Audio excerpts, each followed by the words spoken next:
bem-vindo a mais um estudo aqui no nosso canal Jaboque. Vamos orar que o Senhor Jesus te abençoe. Se você não se inscreveu, se inscreva. Caso queira receber notificações, ative o nosso sininho, faça seus comentários, dá seu like e compartilhe. Hoje nós vamos ver que Jesus ele ensinava por parábolas, mas tinha motivo. A parábola, ela nos traz a necessidade de pensarmos, de vasculharmos, de queremos entender o que significa. Nós vamos ver logo após a vinheta.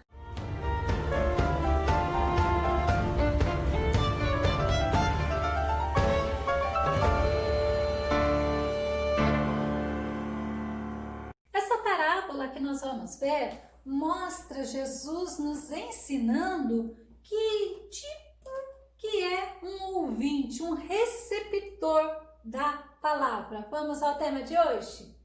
Parábola do semeador. Nosso texto base está em Mateus capítulo 13, verso 3. Jesus ensinou-lhes então muitas coisas por meio de parábolas como esta. Eis que um semeador saiu a semear. Jesus contou cerca de 40 parábolas. E a finalidade era justamente ensinar essa verdade, uma verdade moral, uma verdade espiritual, através de histórias ilustrativas. E ele usava para representar uma verdade profunda, era além do que ele estava falando.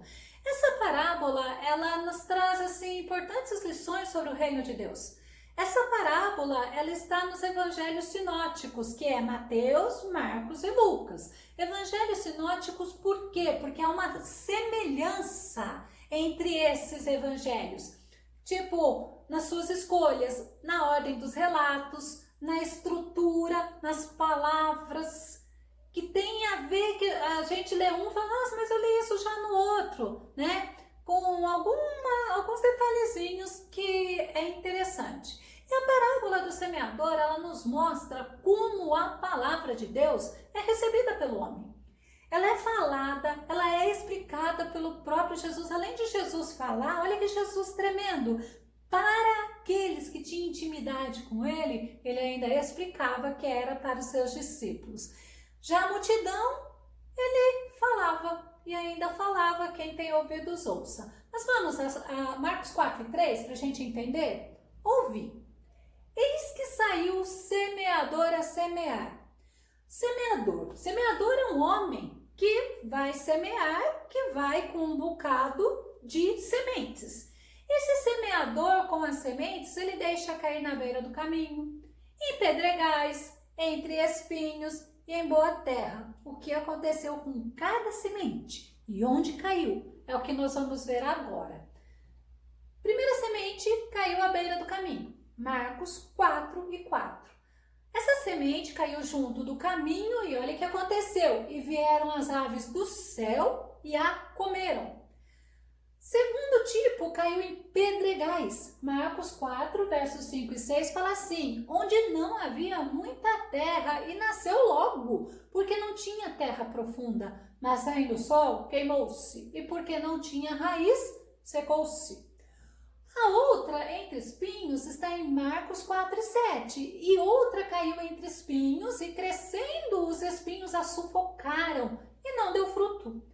Já a outra parte caiu em terra boa, Marcos 4:8, boa terra, e deu fruto, que vingou e cresceu, e produziu 30, outros 60 e outros 100. E Jesus chama a atenção de todos, da multidão que estava com ele e dos discípulos, para esta parábola, para esta palavra, porque é muito profunda. Marcos 4:9 diz assim, disse-lhes, quem tem ouvidos para ouvir, ouça. É muito encontrado um versículo assim lá em Apocalipse, justamente de coisa importante que você tem que entender, você tem que se aprofundar. A multidão, elas estavam com Jesus, acompanhavam Jesus, elas viam Jesus, elas ouviam Jesus, mas elas não buscavam conhecimento. Elas não perguntavam o que ele estava dizendo, ele estava explicando, falando e terminava de explicar, cada um ia para o seu lugar, para sua casa. Era a multidão que ouvia, que via, mas não tinha profundidade. Mateus 13, 14 e 15 diz assim: e neles se cumpre a profecia de Isaías. Em quem? Na multidão. Ainda que continuamente estejais ouvindo, lembra, a multidão sempre estava com Jesus, jamais entendereis. Mesmo que sempre estejais vendo, e olha quantos milagres eles viam Jesus realizar, nunca percebereis, posto que o coração deste povo está petrificado. Olha só, coração de pedra, né? De má vontade. Escutaram com seus ouvidos e fecharam os seus olhos para evitar que enxerguem com os olhos, ouçam com os ouvidos e compreendam com o coração. Coração petrificado. Eu ouço, eu vejo, mas eu não absorvo porque eu não vou atrás, eu não busco, eu estou fechada para o conhecimento. Já os discípulos fizeram bem diferente dessa multidão. Eles viram Jesus falando, eles ouviram, eles demonstraram interesse, os discípulos, eles perguntaram, mas eles perguntaram quando eles estavam mais próximos de Jesus, só eles com Jesus. Olha que privilégio. É por isso que quando você tem intimidade com Deus, o Senhor te revela o oculto. O Senhor te revela coisas assim inefáveis, como diz a palavra. Marcos 4:10.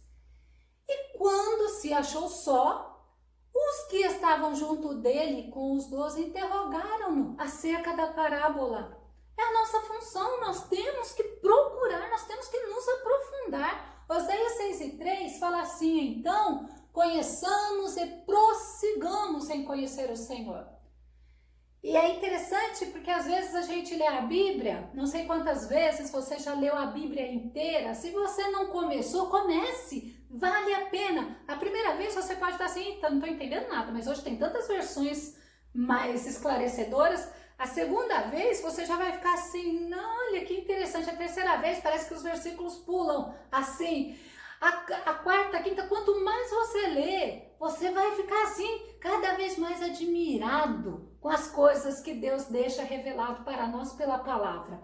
E Jesus, ele ensinava os discípulos em particular, Marcos 4:34, e nada lhes transmitia sem usar alguma parábola. Entretanto, quando estava em particular com seus discípulos, explicava-lhes tudo claramente. É a intimidade com o Senhor que você pode ter. Salmo 25:14 diz assim: a intimidade do Senhor é para os que o temem, os quais ele dará a conhecer a sua aliança. Eita glória a Deus! Tenha intimidade com o Senhor, busque o Senhor, busque conhecimento. João 15:15 fala assim: eu já não vos chamo servos, porque o servo não sabe o que faz o seu Senhor, mas eu vos tenho chamado amigos, pois tudo que eu ouvi de meu Pai, eu compartilhei convosco. Aproveita essa oportunidade. Marcos 4:13, vamos lá. E disse-lhes: não percebeis esta parábola? Como, pois, entendereis todas as parábolas? Aí a gente vê que esse versículo, Jesus está dando uma chamada aos discípulos, né? Tipo, presta atenção, pensa um pouco. Meu marido sempre fala assim, pensa, né? Pois Jesus, ele iria usar muito de estratégia através da parábola para falar. Então é necessário pensar. E palavra a gente tem que pensar. A gente tem que absorver. E o semeador? O semeador, ele é o nosso Senhor, né?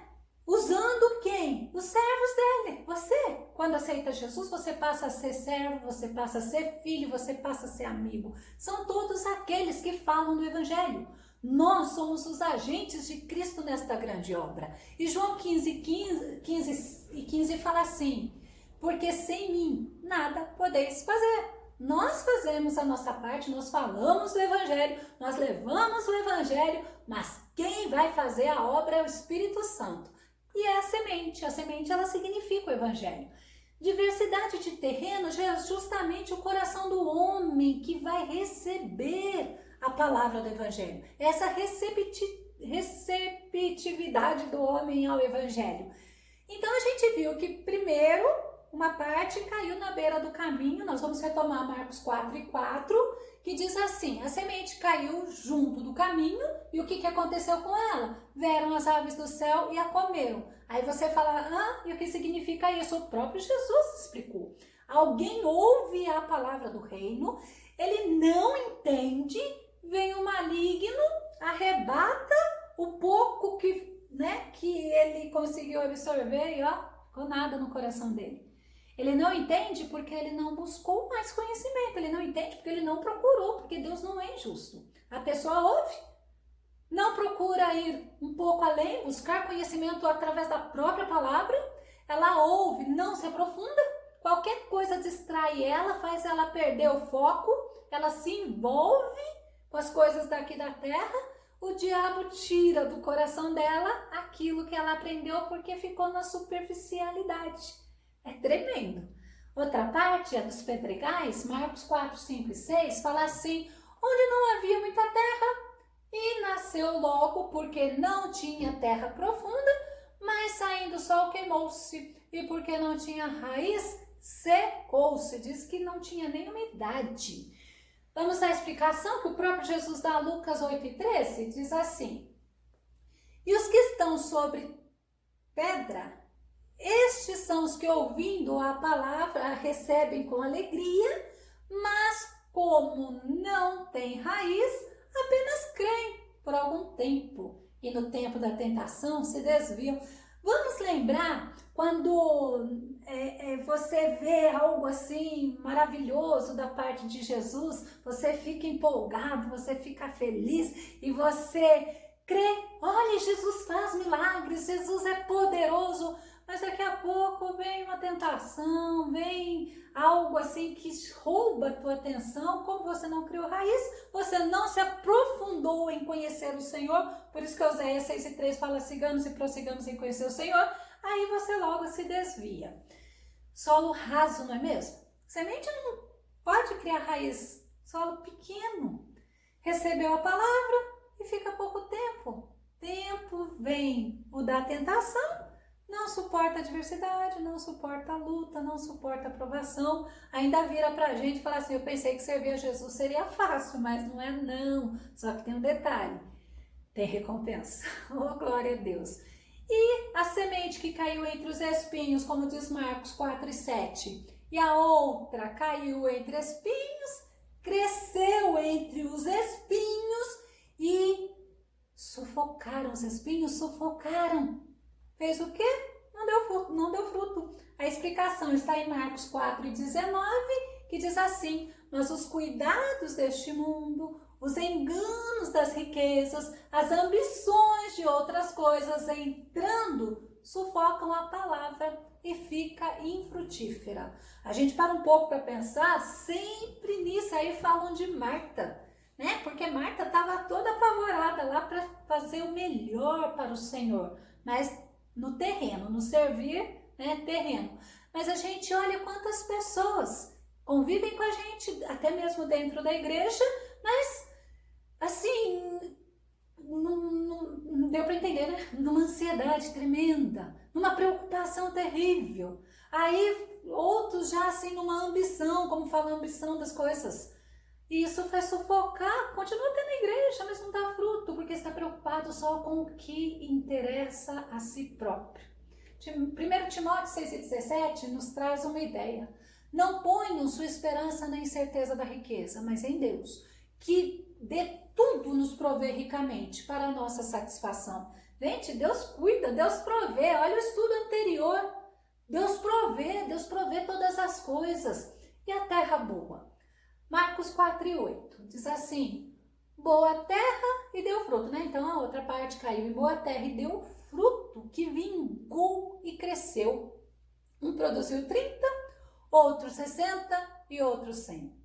É tremendo você ver isso. Vamos ver a explicação em Mateus 13 e 23. Uma coisa que eu quero chamar a tua atenção, eu circulei nos 3 evangelhos, tá? Então eu trouxe, porque os 3 conteúdos são idênticos, por isso que eu trouxe uma explicação de um, outra hora de outro, para que você entenda. Os 3 evangelhos sinóticos, eles corroboram entre si, mesmo foco. Então vamos lá na explicação, Mateus 13, 23, que diz assim: mas enfim, o que foi semeado em boa terra, é aquele que ouve a palavra. Você sabe o que é ouvir? É o ouvir dando atenção e a entende.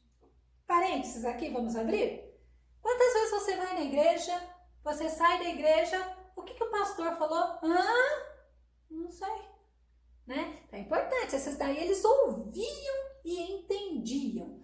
Quem faz isso busca aprofundar no conhecimento, de conhecer, de seguir a Jesus, é comparado a essa boa terra. Ouve a palavra, entende e olha, e aí é impossível não frutificar. E produz grande colheita. Alguns 100, outros 60 e ainda outros 30 vezes mais do que foi semeado, porque a palavra do Senhor, ela faz frutificar. A gente vê Lucas 8,15 e fala assim, no entanto, as que caíram em boa terra são os que de bom coração e com sinceridade ouvem a palavra, a entesouram e com perseverança frutificam. Lembra do salmo que fala, escondi a tua palavra no meu coração para eu não pecar contra ti? Eles passam a querer viver para servir ao Senhor, para agradar o Senhor, para produzir frutos para o Senhor. João 15,5 fala assim, vós igualmente não podeis dar fruto por vós mesmos, se não permanecerdes unidos em mim. Lembra que eu li? Sem mim nada podeis fazer? Mas nós temos que dar fruto. Nós só conseguiremos dar fruto se tivermos raiz e estivermos em Cristo. Olha que tremendo. Reter a palavra, nós vamos ver. Eu só consigo reter a palavra quando eu leio e eu busco entender. Eu persevero na caminhada se eu estiver retendo a palavra. Ouvir a palavra, eu tenho que dar atenção. Eu tenho que, o que eu estou estudando, o que eu estou lendo. Não é só ler, não. Eu tenho que meditar. Entesourar, como nós vimos, dá valor à preciosidade da palavra e guardar. Lembra que eu citei Salmo 119, 105? E frutificar é dar frutos para o reino de Deus. Colossenses 1,10, olha o que diz. E tudo isso com o propósito de que possais viver de modo digno do Senhor, agradando-lhe plenamente, frutificando em toda boa obra, crescendo no conhecimento de Deus. Aí você pode falar para mim assim, mas eu não, nessa situação, nesse momento que estamos vivendo, eu não consigo dar fruto. Mas eu sempre falo para você, vou falar novamente, você pode orar, você pode clamar, você pode orar pelos missionários. Quantos missionários estão necessitando de uma oração? E você pode orar pelas almas para que Jesus envie ceifeiros, para que Jesus alcance essas almas, para que Jesus te dê a oportunidade para você falar do Evangelho. Vamos concluir? Você, em primeiro lugar, precisa querer o Senhor. Você precisa querer crescer no Senhor. Você precisa querer frutificar. Essa madrugada eu falava com o Senhor sobre essa parábola, o Senhor falava para mim assim, minha filha, as pessoas, muitos, elas oscilam nesses terrenos que você está vendo, em pedregais, em espinhos, nesse terreno de boa terra. Mas as pessoas, elas estão precisando ser contínua. Elas estão precisando me querer me buscar. E o Senhor falava isso para mim e eu anotei. Né? Lembra que eu falo para você que eu durmo no meu celular do lado, o Espírito Santo me acorda, fala alguma coisa comigo e eu escrevo para poder trazer para você. Porque você tem muito valor para o Senhor. E essa parábola nos traz muitas lições. Algo que me chamou muita atenção é justamente isso. Quando o Senhor me falou, as pessoas oscilam nesses terrenos, ou seja, você precisa ser perseverante, você precisa querer buscar, conhecer mais e mais ao Senhor, não ficar somente com o que você recebe na igreja, você precisa buscar mais e mais, você precisa se aprofundar no conhecimento, só no conhecimento da palavra, não, na oração, na comunhão com o Senhor, pois nós temos o Espírito Santo habitando em nós. O Espírito Santo, ele nos ajuda nas nossas fraquezas, mas também o Espírito Santo nos ajuda a frutificarmos para o reino de Deus. Que o Senhor Jesus te abençoe e que você possa pensar e que você possa pedir para o Senhor, Senhor, me faça frutificar, porque você vai ver que grandes coisas o Senhor vai fazer. Até o nosso próximo estudo aqui no nosso canal Jaboque. Vamos orar. Fique com Deus, Deus te abençoe.